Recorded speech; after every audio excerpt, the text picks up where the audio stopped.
ఆడవాళ్ళలో ప్రతిరోజు మనకింట్లో ఉన్న పనులతో పరిగెడుతూ, అది ఇది చేస్తూ, అందరికీ అన్ని సేవలు అందిస్తూ, మిమ్మల్ని మీరు మర్చిపోతూ, షుగర్ ఉన్నా, బీపీ ఉన్నా, టైంకి మందులు వేసుకోకుండా, మిమ్మల్ని మీరు చాలా నెగ్లెక్ట్ చేస్తున్నారు కదా! చివరికి మీరు పరీక్ష చేసుకున్నప్పుడు బీపీ లెవెల్స్ ఎక్కడో ఉంటున్నాయి, షుగర్ లెవెల్స్ ఎక్కడో ఉంటున్నాయి. అప్పుడు భయపడుతున్నారా? మనకేమన్నా అయితే ఎలా? మన వాళ్ళ పరిస్థితి ఎలా? అప్పుడు కూడా మీ కుటుంబం గురించి ఆలోచిస్తున్నారు కదూ! మీ గురించి కాదా? ఎప్పటికి ఇంకా మీకోసం మీరు ఆలోచిస్తారు. మీకోసం మీరు స్వార్థంగా ఆలోచించకండి. ఎందుకంటే మీరు బాగుంటేనే మీ కుటుంబాన్ని ఇంకొన్ని నాళ్ళు జాగ్రత్తగా, ఆరోగ్యంగా, అద్భుతంగా చూసుకోగలరు.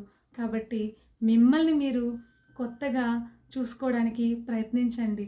ఆరోగ్యవంతంగా మార్చుకోవడానికి ముందడుగు వేయండి. ఒక్క అడుగు మన జీవితంలో ఎంతో సంతోషాన్ని అందిస్తుంది. మరి ఆ అడుగు వేయడానికి ఎందుకు ఆలోచిస్తున్నారు? Come on, let's celebrate every shade of womanhood. Thank you so much, all of you.